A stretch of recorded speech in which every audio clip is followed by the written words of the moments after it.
नमस्ते। आज हम बात करने जा रहे हैं उस कबूलनामे की जिसने पाकिस्तान को पूरी दुनिया के सामने नंगा कर दिया है। यह सिर्फ भारत का आरोप नहीं है। अब पाकिस्तान के नेता खुद कह रहे हैं कि उन्होंने दशकों तक आतंकवाद को पालने पोसने का गंदा काम किया, और वो भी अमेरिका के लिए। सबसे पहले बात करते हैं पाकिस्तान के रक्षा मंत्री ख्वाजा आसिफ की। स्काई न्यूज को दिए इंटरव्यू में उन्होंने साफ कहा, हम 30 साल से अमेरिका के लिए डर्टी वर्क कर रहे हैं, आतंकियों को सपोर्ट किया, टेरर फंडिंग की, और ये सब अमेरिका के कहने पर किया। अब जरा सोचिए, ये वो देश है जो खुद को आतंकवाद का शिकार बताता है और आज खुद अपने मुंह से कह रहा है कि वो टेररिज्म का एक्सपोर्टर रहा है। अब ये बयान थमा भी नहीं था कि बिलावल भुट्टो सामने आए। उन्होंने भी वही बात दोहराई। ये कोई सीक्रेट नहीं है कि पाकिस्तान का इतिहास आतंकवाद से जुड़ा रहा है। हमें इससे नुकसान हुआ है, लेकिन हमने सबक भी लिया है। बिलावल ने कहा कि पाकिस्तान में सुधार की कोशिशें चल रही हैं, लेकिन सवाल यह है, क्या यह सुधार वाकई दिल से हो रहा है या फिर अंतर्राष्ट्रीय दबाव में मजबूरी बन गए हैं। पाकिस्तान का रिश्ता लश्कर ए तैयबा जैसे मोहम्मद हक्कानी नेटवर्क जैसे संगठनों से छुपा नहीं है।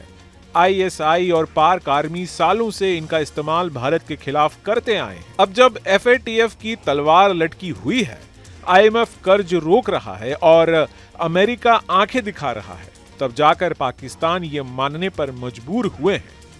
ख्वाजा आसिफ ने इंटरव्यू में यह भी कहा, लश्कर ए तैयबा अब पाकिस्तान में खत्म हो चुका है, लेकिन इसी लश्कर का नाम हर बार भारत में हुए आतंकी हमलों में सामने आता है। NI हो, रॉ हो या IB, हर रिपोर्ट में लश्कर का नाम होता ही है। तो सवाल ये कि क्या लश्कर वाकई खत्म हो गया है या बस नाम बदलकर फिर से वही खेल खेला जा रहा है। इसी इंटरव्यू में ख्वाजा आसिफ ने एक और धमकी दी, अगर युद्ध हुआ तो पाकिस्तान तैयार है, हम परमाणु हथियार का इस्तेमाल तब करेंगे जब अस्तित्व पर खतरा होगा। उन्होंने ये भी कहा कि अगले 2 से 4 दिनों में युद्ध की आशंका है। दोस्तों, ये सिर्फ धमकी नहीं, ये पाकिस्तान की पुरानी रणनीति है। डराओ, धमकाओ और अंतर्राष्ट्रीय सहानुभूति बटोर लो। बिलावल और ख्वाजा आसिफ के बयानों को मिलाकर देखा जाए तो साफ है कि पाकिस्तान अब ग्लोबल प्रेशर में है।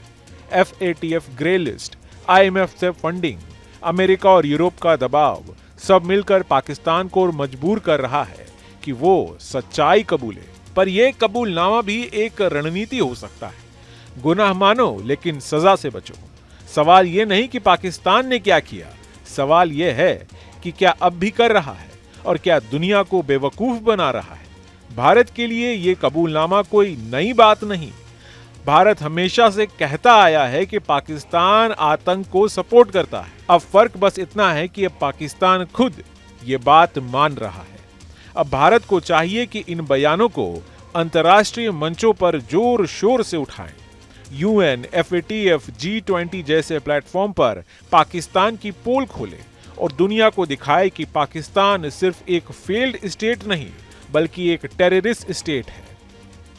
पाकिस्तान के इस कबूलनामे से एक बात तो साफ है, सच को छिपाया नहीं जा सकता। और जब पाकिस्तान के नेता खुद अपने जुर्म कबूल रहे हैं, तो भारत और पूरी दुनिया को एकजुट होकर उसे उसका सही स्थान दिखाना ही होगा। Team news state. News nation अब व्हाट्सएप पर। खबरों की ताजा अपडेट के लिए न्यूज नेशन के इस QR कोड को स्कैन करें